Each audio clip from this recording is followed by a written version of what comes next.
I'm Leion, a professional dancer in Malaysia. Today, we're going to review our lesson with my student Kee Qing from Johor. Now she lives in Singapore. So right now we are in my house in Europe. So I'm going to teach you in my house. And I've been teaching Kee Qing since she was 11. And she grew up and became a much better dancer because I'm based in Kuala Lumpur, and right now she requested for me to do a video lesson with her. So here is my video lesson. In the online lesson, I've reviewed her lessons, her dance, and where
And now I just want to clarify some things with her. So how many types of hip actions are there? So basically, we have 4 types of hip action. The first would be the up-down hip action. I'll show you.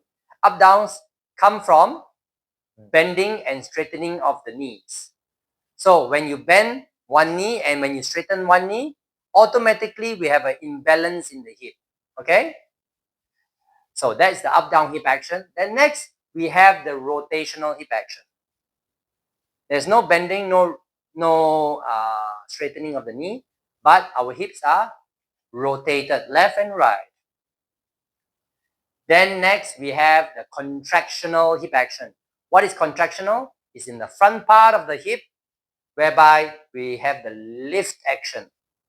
Lift action. Okay? And this is called the contractional hip action.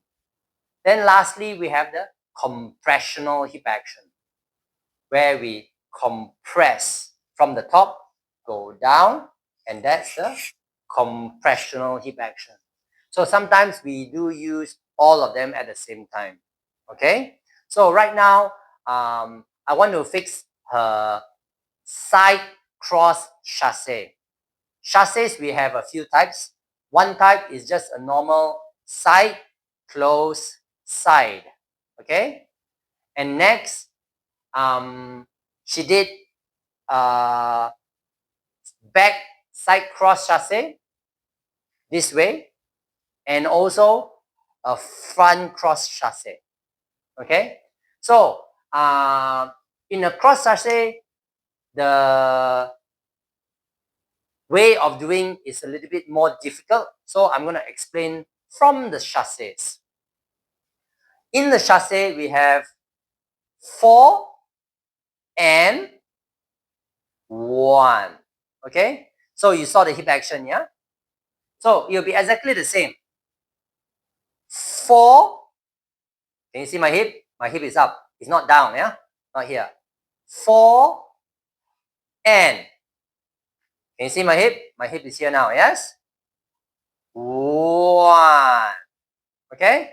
And now I'm going to proceed to the cross chasse. 4. My hip is up. And see, my hip is down, but my hip goes right. 1. Okay? From the back, I'll show you. So we have 4 and 1. So you can see the hip action. So if I do a normal speed, I'm going to go 4 and 1. Okay? So some of my students might ask, why do we have a longer hip action on the 1?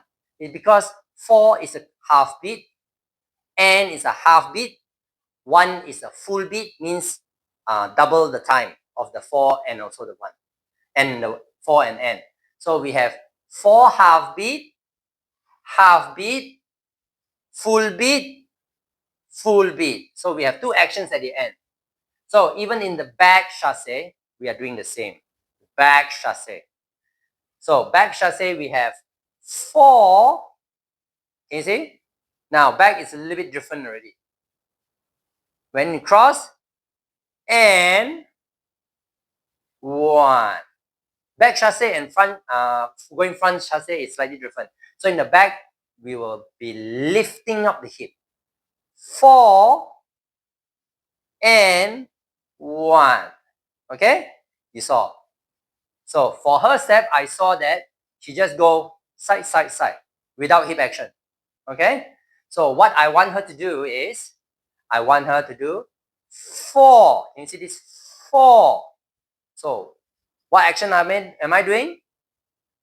So I contract. Okay? 4 and contract again, and 1, compress at the end, compress. Okay, from the back, 4 and 1. So if a normal speed, I'll go 4 and 1. So you can see that in a chassé, I will do it focusing on the body. So make sure you do not focus on only the legs. So the leg will look something like this, 4 and 1, or go 4 and 1. It looks not bad, but everybody is doing that, and we consider that as a lower quality chassé. So in a chassé, we want to include the hip action as well. Okay, so we go 4 and 1, 4 and 1. I repeat, 4 and 1, 4 and 1. I'll show you from the back. 4 and 1, 4 and 1, 4 and 1, 4 and 1. Okay? So you can see that when I do the chassé, I'm including my body, my hip. I'm using the 4 types of hip action, not only 1. Okay? So example, if I do side, side, side, side, this is considered as a up-down hip action, although my knees are both straight. Because I'm going further away from my body, therefore automatically my left hip is going to drop down, my right hip is going to be higher, and this is called the up-down hip action as well. Because if I release my left knee, my hip remain the same. Can you see? Remain the same. Yeah? So, I can see a lot of up-down hip action.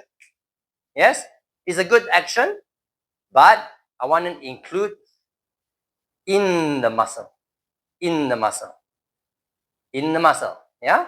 So when you include in the muscle, automatically the judges know that you are using more effort in doing each and every single hip action that you do, and you include that in your legs.